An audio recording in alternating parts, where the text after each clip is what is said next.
भाभी ने ननंद को बचाया। रीमा सुबह से ही घर की साफ सफाई में लग गई। उसने उठते ही पूरे घर की साफ सफाई की, उसके बाद नहाकर पूजा की। बाकी सभी के उठने से पहले वह तैयार हो गई। तभी उसे किसी की आहट सुनाई दी। रीमा समझ गई कि उनके पति नमन उठ गए हैं। रीमा ने फटाफट गैस पर चाय चढ़ा दी। नमन कहता, रीमा कहाँ हो, चाय चाहिए थी। रीमा कहती, जी बस अभी लाई। नमन कहता, तुम्हें पता है ना कि मुझे सुबह उठते ही चाय चाहिए। रीमा फटाफट चाय लेकर पहुंची।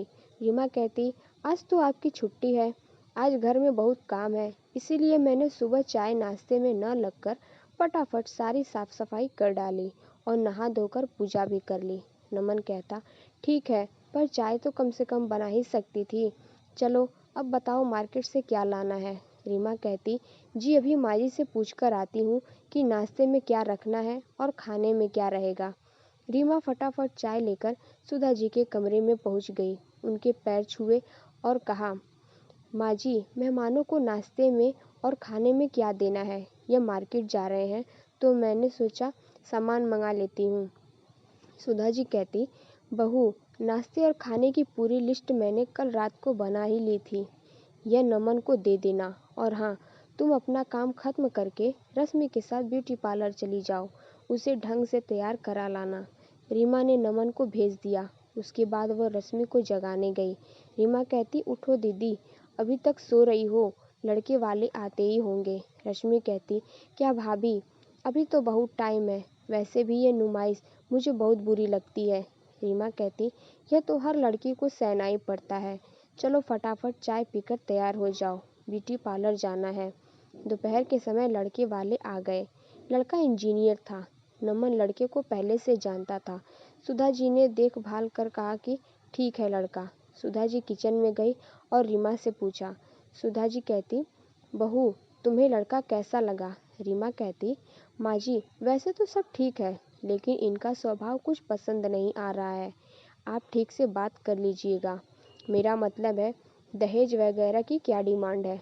सुधा जी कहती, बात तो नमन ने पहले ही कर रखी है, यह कह रहे हैं कि कुछ नहीं चाहिए, जो चाहे अपनी लड़की को दे देना। रीमा कहती, चलिए माँ जी, वही देखते हैं क्या बात हो रही है। लड़के के पिता ने कहा, जी आपकी लड़की हमें पसंद है, आप बताइए। नमन कहता है, हमें भी आपका लड़का पसंद है, हम शादी का मुहूर्त निकाल कर आपको खबर कर देंगे। रीमा कहती, अंकल जी, बुरा न माने तो एक बात पूछे। पिता कहते, हाँ बेटा पूछिए। रीमा कहती, आपकी कोई डिमांड हो तो अभी बता दीजिए।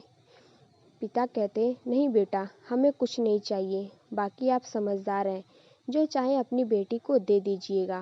रीमा कहती, जी हम तो 1 रुपए की शादी करना चाहते हैं। नमन कहता, चुप रहो, यह क्या बोल रही हो। सुधा जी कहती, बहू यह क्या कर रही हो, सारी बनी बनाई बात बिगड़ जाएगी। पिता कहते, यह क्या मजाक है भला, आज के ज़माने में 1 रुपए में शादी होती है कहीं। रीमा कहती, यही तो मैं जानना चाहती हूँ अंकल जी कि क्या चाहिए आपको। नमन खड़े होकर रीमा को पकड़कर अंदर ले जाता है। नमन कहता, यह क्या बकवास कर रही हो। रीमा कहती, तुम्हें नहीं पता, आजकल ऐसे ही कहते हैं, हमें कुछ नहीं चाहिए, फिर धीरे धीरे इनके डिमांड शुरू हो जाएगी। मेरी बात मानो तो ये रिश्ता मत कीजिए। तभी सुधा जी अंदर आती हैं। सुधा जी कहती, नमन इसे चुप कराओ, बड़ी मुश्किल से एक रिश्ता मिला है, उसे भी यह बर्बाद कर देगी। नमन उसे डांटकर चुप रहने को कहता है। रिश्ता पक्का हो जाता है। 4 महीने बाद शादी का मुहूर्त निकलता है। एक दिन नमन सुबह काम पर जाने के लिए तैयार हो रहा था। तभी लड़के के पिता का फ़ोन आ जाता है। पिता कहता है, बेटा हम ये जानना चाह रहे हैं कि आप लोगों का बजट क्या है शादी का। नमन कहता है, जी आप चिंता न करें, हम ठीक ठाक शादी कर देंगे। पिता कहते, नहीं मैं सोच रहा था दहेज में एक गाड़ी आप अपनी बहन को दे देते तो अच्छा रहता। नमन कहता है, लेकिन आपने तो पहले कहा था कि कुछ नहीं चाहिए। पिता कहते, वो तो सब कहते हैं, लेकिन कुछ तो तुमने भी सोचा होगा। एक काम करो, तुम अगर छोटी गाड़ी देना चाहते हो तो हम कुछ बाराती कम ले आएंगे, उससे जो पैसे बचेंगे उससे बड़ी गाड़ी दे देना। उनसे बात करने के बाद नमन सारी बात माँ को बताता है। सुधा जी कहती, शायद उस दिन रीमा सही कह रही थी, इंसान को पहचानने की अक्ल हमसे ज़्यादा उसमें है। ठीक है, ये पहली डिमांड है, पूरी कर देते हैं, आगे से ध्यान रखेंगे। लेकिन बात यही नहीं रुकी। जैसे जैसे शादी का दिन नज़दीक आता जा रहा था, उनकी डिमांड बढ़ती जा रही थी। नमन एक दिन घर पर बैठा था। सुधा जी कहीं, बेटा क्या बात है, लड़के वालों ने फिर कोई डिमांड रख दी? नमन कहता, नहीं माँ, बात यह है कि हमने शादी का जो बजट तय किया था, शादी में उससे 3 गुना ज़्यादा पैसा लग रहा है। मैंने कर्ज भी ले लिया, लेकिन लड़के वाले ऐसा बर्ताव कर रहे हैं जैसे हम कोई बहुत बड़ी गलती कर रहे हैं।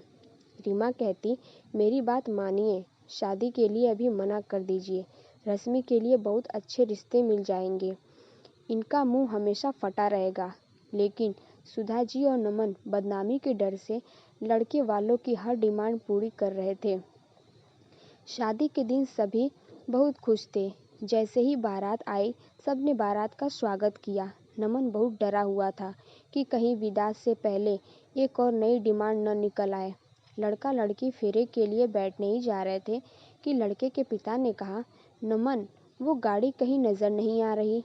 नमन कहता, जी वो आज डिलीवर नहीं हो पाई। आप ये पेपर रख लीजिए, गाड़ी सीधी आपके घर पहुंच जाएगी। पिता कहते, यह शादी रोक दो, इस शादी में सबसे बड़ी आइटम ही गायब है। नमन कहता, अंकल जी, मैं आपके पैर पड़ता हूँ, ये पेपर रख लीजिए, कल सुबह गाड़ी मैं आपके घर पहुँचा दूँगा। पिता कहते, नहीं, ऐसा नहीं हो सकता। सुधा जी और रश्मि रो रही थी। इधर नमन परेशान था कि क्या करे। तभी रीमा सामने आई। रीमा कहती, अंकल जी गाड़ी आ गई, वो देखिए। तभी सामने पुलिस की गाड़ी आकर रुकी। उसे देखकर लड़के के पिता डर गए। पिता कहते, कोई बात नहीं, घर की बात है, गाड़ी कल भेज देना। रीमा कहती, नहीं, अब ये शादी नहीं होगी। नमन कहता, रीमा तुम सही कह रही थी, यह लालची लोग कल मेरी बहन को मार देते। पुलिस ने दहेज के इल्ज़ाम में बाप बेटे को अरेस्ट कर लिया। इस तरह एक भाभी ने अपनी ननंद को बचा लिया। तो दोस्तों, आपको यह कहानी कैसी लगी? अगर मेरे चैनल पर नए हैं तो मेरे चैनल को सब्सक्राइब कीजिए। थैंक्स।